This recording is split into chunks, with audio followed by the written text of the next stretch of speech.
Harry Potter in the Wizarding World is one of the most realized fictional places of modern times. As I've discussed, and really everyone has, J.K. built a world we can feel.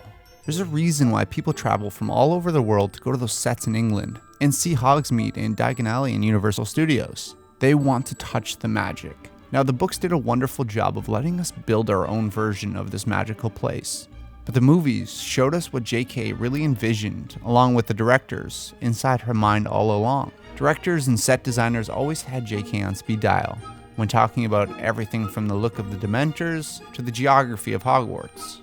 And although it's not always consistent across the series and the films, and directors change things as they felt fit, the feel remains because J.K. was a part of the conversation. That's why we see tiny, minute things in the films that allude to the world or even the story to come, but some of my favorite things just kind of happen for no reason. They're Easter eggs. They don't build to the story or to the character. They just show the world as if it is just that, the world.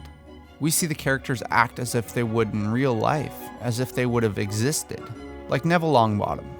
Now, Neville as a character never seeks out danger, although he has his heroic moments when he's needed to step up. But if someone else took that spotlight, Neville would probably be more than okay with sitting in the background. Like in this scene in Prisoner of Azkaban, as Buckbeak is presented to the class and Hagrid is allowing one student to touch him and eventually ride him, everyone stands back to not be picked, causing Harry to be selected. But Neville goes one step further, and he actually hides behind a rock that takes him completely out of view. It's a small, minute detail, but it really shows how J.K. and the directors really thought about every character and their decision in that moment, even though it wasn't in the forefront and the focus was not on them.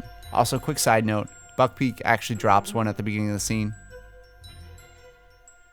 But there are tons of moments like this, like in Sorcerer's Stone, when Neville receives a Remembrall. He iconically says, "The only problem is, I can't remember what I've forgotten."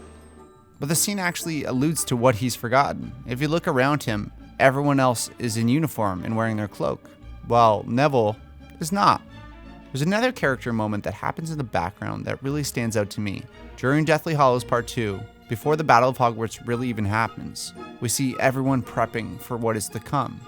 Everyone's looking up at the sky. Everyone's anticipating the worst. Professor Slughorn, however, he's got something up his sleeve. A callback to the introduction of the character in his first lesson in class. We see him take a vial of liquid luck, which again is right in line with the character, and maybe is why he survives the battle. Now, some of the background or the small details don't have direct effect on the story or the characters, but they do provide world building. Like again in Prisoner of Azkaban, we actually have a reason why the leaky cauldron's so dirty. The witch who is cleaning up is incredibly lazy. She puts a spell on a broom, but as we can see, the broom just keeps sweeping dirt under the rugs. It's a nice little touch. Or again, how you can even see Newt Scamander's name on the Marauders map. Newt is obviously the protagonist from Fantastic Beasts and Where to Find Them. Or little things in the background, like when the trio are escaping from the Room of Requirement in Deathly Hallows Part 2. You can see one of the chess pieces from Ron's Battle of Wizard's Chess sitting there in the Room of Requirement. These details, although small, have a reason. They show a character's natural reaction, build the world, which helps sell the story or lead to those future events. Like this subtle use. In Chamber of Secrets, there's a large portion of the story about Polyjuice Potion and about changing the look of our main characters. When earlier in the story, when Hermione's sitting at her desk in class, but what's sitting in front of her? A chameleon. It's a little touch that you definitely don't notice, but it's interesting. They're alluding to the future events of the movie. Of course, there are details that are at the forefront, like the Warner Brothers logo that gets progressively darker and darker throughout the series. But did you ever notice in the Goblet of Fire, you can actually see Nagini slithering in the reflection of the Warner Brothers logo? Which introduces us to the first scene in the movie, where Nagini is slithering towards her master. It helps bridge that gap.